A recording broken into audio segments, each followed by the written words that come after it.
माघ मास का हर दिन अपने आप में एक चमत्कार है और आज अध्याय 3 में हम जानेंगे वो रहस्य जो आपके जीवन की दिशा बदल सकते हैं। अगर आपने माघ मास के पहले 2 अध्याय सुने हैं तो आज का अध्याय 3 आपके लिए और भी खास होने वाला है।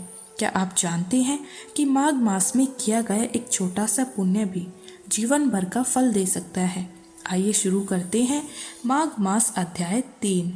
तब राजा दिलीप कहने लगे कि महाराज, यह पर्वत कितना ऊंचा और कितना लंबा और चौड़ा है।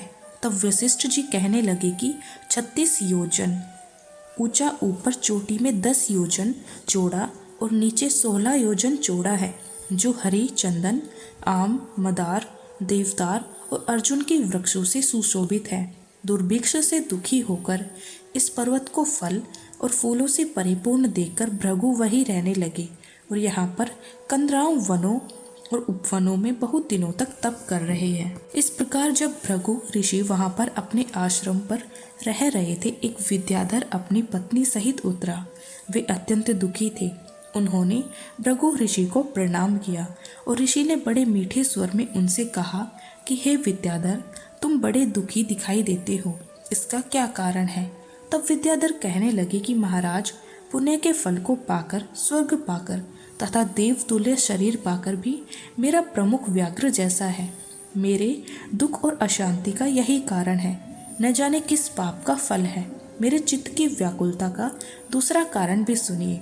मेरी पत्नी अति रूपवती, मीठा वचन बोलने वाली, नाचने और गाने की कला में अति प्रवीण, शुद्ध चित्त वाली, सातों सुरों वाली, वीणा बजाने वाली, जिसने अपने कंठ से गाकर नारद जी को प्रसन्न किया, नाना स्वरों के नाद से वीणा बजाकर कुबेर को प्रसन्न किया, अनेक प्रकार के नाच ताल से शिवजी महाराज भी अति प्रसन्न और रोमांचित हुए।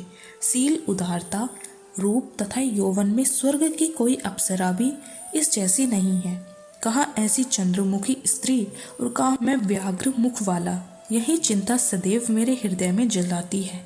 विद्याधर के ऐसे वचन सुनकर तीनों लोकों की भूत, भविष्य और वर्तमान की बात जानने वाले तथा दिव्य दृष्टि वाले ऋषि कहने लगे कि हे विद्याधर, कर्म के विचित्र फलों को प्राप्त होकर ज्ञानी पुरुष भी मोह को प्राप्त हो जाते हैं। मक्खी के पैर जितना विष भी प्राण लेने वाला हो जाता है। छोटे छोटे पापों का फल भी अत्यंत दुखदायी हो जाता है। तुमने माघ मास की एकादशी का व्रत करके द्वादशी न आने तक शरीर में तेल लगाया, इसी पाप कर्म से व्याग्र हुए। एकादशी के दिन उपवास करके द्वादशी को तेल लगाने से राजा पुरूरवा ने भी कुरूप शरीर पाया था। तब वह अपने कुरूप शरीर को देखकर दुखी होकर हिमालय पर्वत पर देव सरोवर के किनारे पर गया। प्रीति पूर्वक शुद्ध स्नान कर कुशा के आसन पर बैठकर भगवान कमल नेत्र, शंख चक्र गद पद्म के धारण करने वाले पीताम्बर पहने, वनमाला धारण किए हुए विष्णु का चिंतन करते राजा पुरूरवा ने 3 मास तक निराहार रहकर भगवान का चिंतन किया। इस प्रकार 7 जन्मों में प्रसन्न होने वाले भगवान राजा के 3 महीने के तप से ही अति प्रसन्न हो गए और माघ की शुक्ल पक्ष की एकादशी को प्रसन्न होकर भगवान ने अपने शंख से जल से राजा को पवित्र किया। भगवान ने उसके तेल लगाने की बात याद दिलाकर सुंदर देवताओं का सा रूप दिया, जिसको देखकर उर्वशी भी उसको चाहने लगी और जहाँ राजा कृतकृत्य होकर अपनी पुरी को चला गया। भृगु ऋषि कहने लगे कि हे विद्याधर, इसीलिए तुम क्यों दुखी होते हो? यदि तुम अपना यह राक्षसी रूप छोड़ना चाहते हो तो मेरा कहना मानकर जल्दी ही पापों को नष्ट करने वाली हेमकूट नदी में माघ में स्नान करो, जहाँ पर ऋषि सिद्धि देवता निवास करते हैं। अब मैं इसकी विधि बतलाता हूँ। तुम्हारे भाग्य से माघ मास आज से 5वें दिन ही आने वाला है।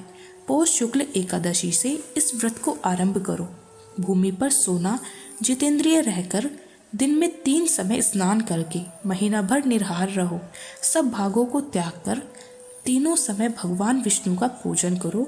जब तुम द्वादशी को शिवजी स्तोत्र और मंत्रों से पूजन करोगे तो तुम्हारा मुख देखकर सभी चकित रह जाएंगे और तुम अपनी पत्नी के साथ सुखपूर्वक क्रीड़ा करोगे। माघ मास के प्रभाव को जानकर सदा माघ में स्नान करो।